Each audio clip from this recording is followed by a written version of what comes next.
Mike McGarry, Press of Atlantic City, was there yesterday. Ben Simmons, 15 points, 15 rebounds, Mike, but it seems that most people want to look at the 6 points and 0 from 6 from the free throw line, which is very frustrating. By the way, he should not be let off the hook for the free throw shooting. He's got to be better there. But is that a signature game from Ben, or is that a lousy game from Ben? Well, count me as somebody who is focused on the 0 for 6 from the foul line and okay, 15 rebounds and 15 assists. But to me, it was a typical game from Ben Simmons. And it's a type of game that if it comes deeper in the playoffs against, a better team is going to cost you. Let's not forget, he misses those 2 foul shots in the final 40 seconds there. I don't know what Russell Westbrook was doing along the sidelines, where he, steps out of bounds basically and commits a critical turnover there. But, Washington had a chance to, I think cut the lead to 2 at that point. So to me, it was a typical Ben Simmons game. And he is one of those players. It's great for the first 3.5 quarters, but the last 6 minutes of the game, it's a big time liability. In the game, see, this is where it's like he scored 6 points, I think, yesterday. But Green and Curry combined for 26 points and 6 3-pointers. Why is that? Well, I'm not in the camp. Also, there are also people in the camp that every open 3 that the Sixers get is because of Ben Simmons. I'm not in that camp, basically. Maybe Joel Embiid and the attention he draws and defensive focus on where he is on the court has something to do with it too. I'm not saying that Ben Simmons isn't a talented player and doesn't occasionally or more than occasionally kick out to a shooter for an open 3-pointer. What I'm saying is 3 for 9 from the floor and 0 for 6 from the foul line, and those 6 foul shots not even close. It's a close game, and he can't have the ball in his hands in the final 3 to 4 minutes. That's going to be a problem at some point down the road. It's been a problem in the past. It's going to be a problem going forward. Let me ask you this, Mike. Do you believe Doc Rivers? Like, when he's kind of saying, this guy's a treasure, he's special, you guys don't understand, I don't know why you keep talking about shooting, I'm so, or is that just him trying to protect Ben Simmons? I think it's him just trying to protect his players. He doesn't want to say anything bad about his players. I just think it's him. I mean, what he called Ben a national treasure yesterday or something like that. You look at that game yesterday, and I was there, okay, 15 rebounds, 15 assists. I didn't come out of that game saying, wow, how good was Ben Simmons today? I came out of the game saying, boy, Tobias Harris really saved them, especially in the first half. I came out saying, boy, they really had no answer for Embiid in that second half. I came out saying George Hill did a nice job off the bench. I came out saying Seth Curry hit some big threes in that, that stretch of the third quarter there. And then maybe I said, oh, Ben Simmons had, 15 assists and 15 rebounds. So It wasn't while the game was going on. I wasn't like, oh, my God, this is a signature Ben Simmons performance, and the Sixers would be nowhere without. Well, but Mike, isn't that who the Sixers are? They are Tobias Harris, Joel Embiid, Harris and Green making threes. That's who they are. Ben Simmons to the Sixers is almost – the problem is he's the number 1 pick and he's this high-profile guy. But to them, that's who they want to be, isn't it? Well, yeah, I mean, I guess, and Doc is kind of, they've kind of committed to this way. We're going to play with Ben Simmons playing this sort of style. He's not going to shoot from the outside. He's going to be a poor foul shooter. What I'm saying is, okay, that's what you are. That's going to cost you. I mean, it's going to cost you in the playoffs. Right. It's going to cost you, might cost you in the second round. It definitely is going to have an impact against either what we think will be the Brooklyn Nets or the Milwaukee Bucks. I mean, it's akin to, and I don't think Ben Simmons is as good as Shaq was, but it's like back in the days when Shaq would dominate the game for 45 minutes, and in the last 3 minutes you couldn't throw him the ball because he couldn't make a foul shot. I mean, Simmons is the same way basically, and yeah, that's who the Sixers are. That might not be good enough to win. That's fair. I mean, but this is what their identity is. It's not, hey, we need Ben Simmons to score 20, 25. It's set these other guys up and let them be who they are. Because the big question, Mike, entering was, okay, I want to see Tobias Harris do this come playoff time. Well, he did that yesterday. And then, of course, on Twitter, I get, well, they're playing the Wizards. So first it was, let me see him do it in the playoffs. Now the playoff opponent isn't good enough. He's got to do it against someone else. Are we convinced that Tobias Harris can be a guy that they can count on?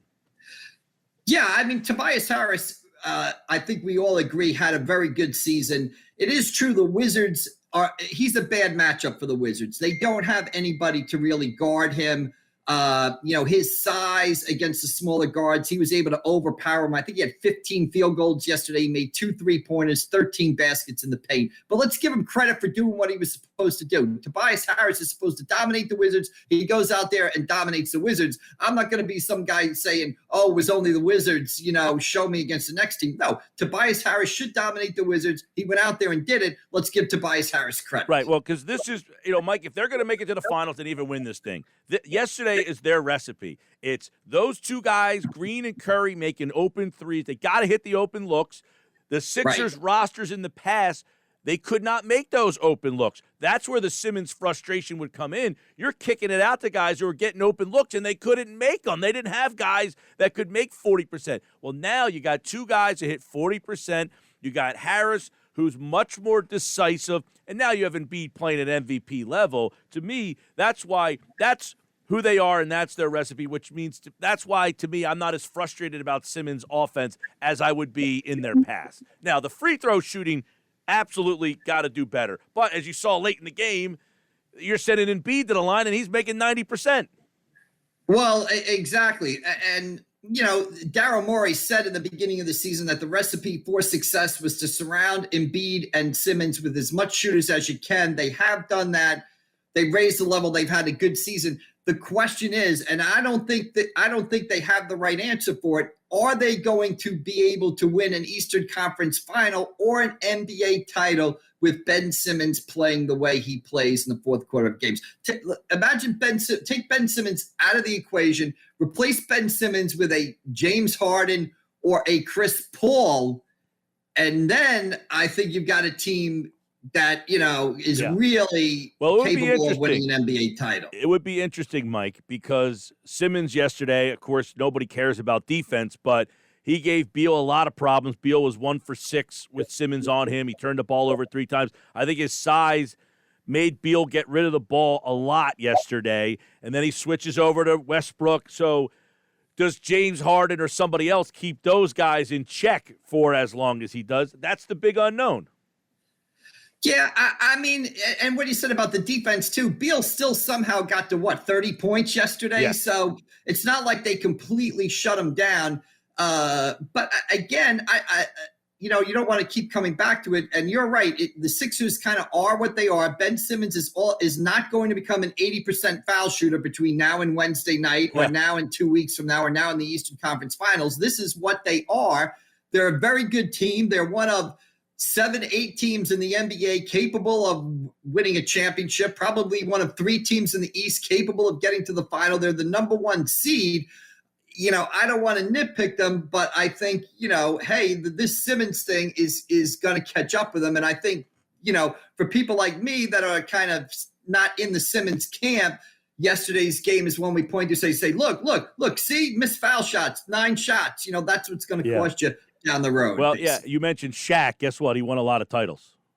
When he got players around him, when he got Kobe and a couple of guys around him who could, fill in for his weak spot. Maybe this guy Embiid is actually pretty good. Who knows? I guess we're about to find out. I love Embiid. 30 points yesterday. Like I did a playoff preview. It was in Sunday's paper.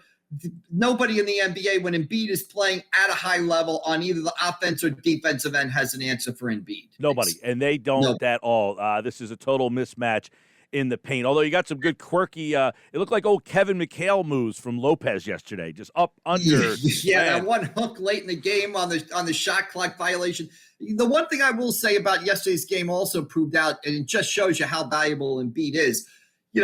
I think the Wizards were up 1 at the half, right? That was with 28 from Tobias Harris in the first half.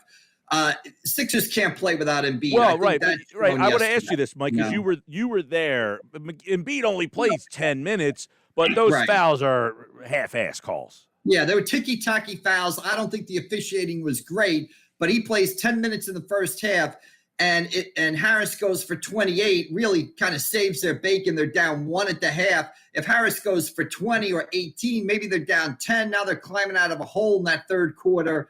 I think yesterday showed, and it's no surprise. It's like, okay, Sixers can't play without Embiid. Milwaukee can't play without Giannis. Lakers can't play without LeBron. It just shows you how important, Embiid is to the 76ers. They can't have him off the court for extended periods. Yeah, but I'll tell you what, on that note, having Harris step up without Embiid and Simmons is not a scorer, I thought that was a positive to say, okay, Embiid was out and the game didn't fall apart. Like, that was what you wanted to see from Harris. Oh, 110%. Like I wrote in today's paper, it's online. Great game by Tobias Harris. He did exactly what you wanted him to do. I mean, he's a bad matchup for the Washington Wizards. If they're going to play those 3 guards at 6'8", he's going to be able to overpower him, and he did exactly what he's supposed to do. And you know what I liked about it, Mike? Like I said before, he didn't settle. He didn't settle for easy jumpers. He got in the lane. He got to the ring. He did what he was supposed to do. 15 baskets, 13 of them in the paint. Just a great job by Tobias Harris and sort of beginning to rewrite his playoff legacy. I couldn't believe it was only 4 of his previous 17 Sixers playoff games. He had top 20 points, and yesterday he goes 28 in the first half. Mike McGarry from the Press of Atlantic City. So you went to the Sixers game, and then you scooted up to Trenton last night. And what an event that ended up being, that mainland Don Bosco baseball game. What an atmosphere. Yeah, I mean, I was thinking about it today. Rare is the event in sports or in life, basically, that is – that meets expectations or exceeds expectations. Chase Petty, the mainland regional prospect, draft prospect, pitching against Don Bosco Prep, one of the best teams in the state. And, mainland rallying to win the game 3-2, and Petty with a remarkable performance, 13 strikeouts. And the other thing I thought about, Saturday night I was at the Phillies, and one of the stories to come out of that game was Spencer Howard, who's the Phillies' top prospect pitcher, right? He's throwing 96 miles an hour in the first inning. In the third and the fourth innings, his velocity dips to 90 miles an hour. Well, here's Chase Petty, an 18-year-old kid from mainland regional, on his last pitch last night in the 7th inning, the 103rd pitch of his game, 97-mile-an-hour fastball on the block. So, just a remarkable performance by Chase Petty. I got about a minute, Mike, but that's the second time I've seen him in person. That was the first time in an atmosphere like that. He was really using all-speed stuff a lot last night. I mean, for the first time where that fastball, even though it had velocity, he certainly trusted the all-speed stuff more last night. Yeah, I thought that shows you how good he is for an 18-year-old high school pitcher. He was mowing his way through one of the best lineups in the state of New Jersey, filled with Division I players and recruits, with his second-best pitch. Like you said, I don't think he had great command of his fastball. His slider was incredible. I know we were kind of sitting behind home plate. To see the break on that slider from behind home plate was really incredible. And he's got 2 big league quality pitches. It mixes in a changeup there. We'll see what happens down the road, but just a tremendous performance last night. Follow Mike at AC Press McGarry. And he, like all guests, appeared via the Boardwalk Honda hotline. His must-win column appears in the Press of Atlantic City. All right, Mike, thanks, man. All right, we'll see you down the road. Take care. Yeah, Game 2 Wednesday night, and we'll have that for you here on 97.3 ESPN. I'm sure Mike will be there